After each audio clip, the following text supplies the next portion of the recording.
Você conhece Descende? Já ouviu falar? Ou já cruzou com a igreja com neon, fumaça branca e parede preta? Pois o Descende é uma rede de missões evangélicas norte-americanas que tem a missão de evangelizar a América. O projeto Descende começou a ser pensado em 2016, com um encontro menor chamado Azusa Now. O nome do encontro é referência à Rua Azusa, onde ocorreu um avivamento em 1905, promovido pelo William Seymour, fundador da primeira igreja pentecostal do mundo. É bom explicar o que é avivamento, né? É como chamamos o movimento da igreja, que promove tanto transformação espiritual quanto social. Parece bonito, mas o Descende não tem nada a ver com isso. Seymour se tornou um símbolo da luta antirracista e este não é o caso do Descende, não. Ele surgiu com intenções bem diferentes. Na verdade, ele é liderado por norte-americanos brancos. A primeira edição do encontro aconteceu na Flórida há um ano, e neste ano o Descende chegou ao Brasil. Isso não aconteceu à toa. O Descende é um movimento de massa organizado, que tem o objetivo de influenciar políticos dos países onde atua. No Brasil, o Descende chamou a ministra Damares e o presidente Jair Bolsonaro para sua segunda edição, que ocorreu em fevereiro. Foram 140 mil pessoas ao mesmo tempo que lotaram 3 estádios de futebol, Brasília, São Paulo e Belo Horizonte. Mais de 12 horas de programação e 1,7 milhões de espectadores assistindo em português e 560 mil falantes acompanhando em inglês. Descende Brasil é formado por 7 ministérios, que são uma espécie de coletivos que surgem no meio evangélico para trabalhar com alguns assuntos, como o Ministério de Jovens, Ministério de Missões, o Ministério de Mulheres. Entre eles, temos ministérios que atuam há anos em terras brasileiras e arrastam multidões, como o Dunamis, que tem uma atuação entre universitários, ou Cristo para Todas as Nações, que investe em formação pesada para líderes, e os jovens com uma missão, o Jocum, que atua com a evangelização nos grandes centros e entre indígenas. O Descende, ele faz parte de uma ala evangélica com um discurso individualista e meritocrático, né? Nessas churches, chegamos a ver palestras que têm temas como vencendo a preguiça espiritual.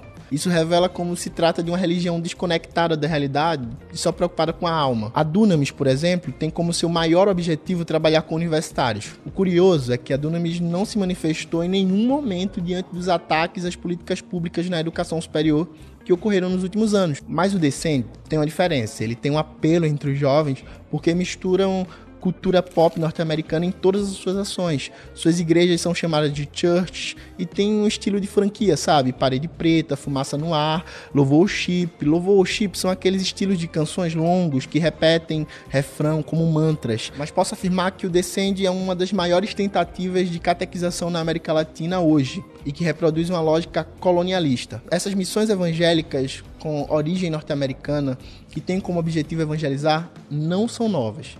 Temos o exemplo da missão Novas Tribos, que não faz parte do Descende, mas é fundada também por norte-americanos. A Novas Tribos foi expulsa de aldeias pela FUNAI nos anos 90, por conta de sua atuação com povos indígenas, e agora tem um ex-missionário em um dos postos mais sensíveis da FUNAI, a Coordenação Geral de Povos Isolados e de Recente Contato. E nós vamos voltar para o Zoé.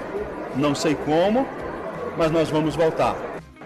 A pessoa vai ajoelhar voluntariamente, adorando, ou vai ajoelhar obrigatoriamente, temendo.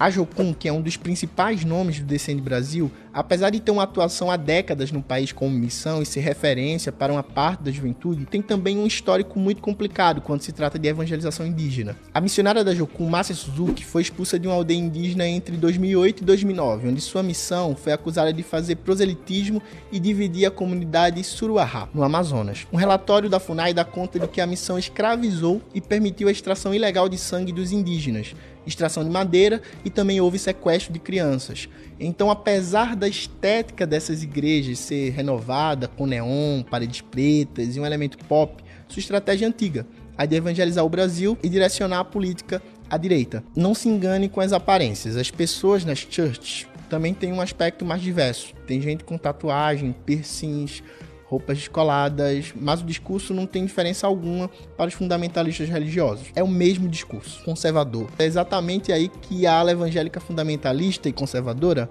se encontra com a galera do Descende. Só olhar, por exemplo, para a criminalização da pobreza, que consta na obra do pastor que lançou o livro chamado A Máfia dos Mendigos, como a caridade aumenta a miséria. Existe sempre um propósito nessas formas de pensar. O grande propósito é encaixar o pensamento religioso na lógica socioeconômica dominante.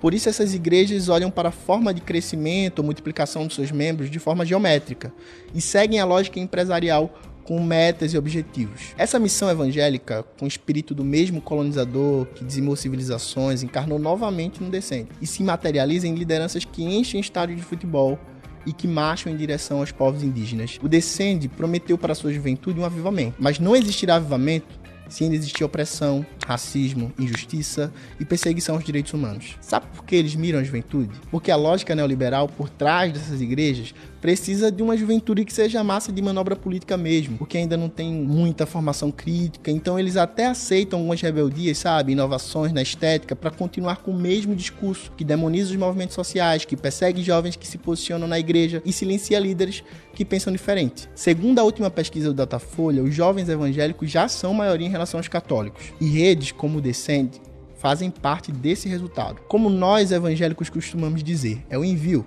que tanto se fala entre essa ala da igreja, ou seja, é a mensagem que está sendo enviada para o Brasil com um propósito de consumo, de conversão numérica e de uma adesão econômica que existe no mercado gospel brasileiro. Eles reuniram 140 mil pessoas e deram microfone a um presidente que não valoriza os direitos humanos. E qual foi a mensagem que ficou para o Brasil? Não se discutiu nos estádios, por exemplo, quantos jovens negros são assassinados a cada dia no Brasil. Nem se tocou nos cortes de bolsas estudantes nordestinos, muito menos em quantas mulheres jovens morrem por conta do feminicídio no país. É como se essa juventude habitasse em outro país, vivesse em outra realidade. Quando nossa prática religiosa nos tira do nosso território e dos problemas que existem nele, surgem desvios. Principalmente quando isso acontece de forma intencional e pensada. É claro que existem grupos de jovens que não reconhecem discursos como o Descende, pois se dão conta que eles não dialogam com a realidade do Brasil. Mas o Descende é uma máquina poderosa. Temos de estar atentos a esses tipos de movimentação. Não só a esses grandes eventos, mas as suas agendas. Eles ajudaram a eleger o presidente do Brasil. E pelo visto, eles já estão se movimentando quanto ao futuro, bem conformados e bem contentes com tudo que está acontecendo por aqui.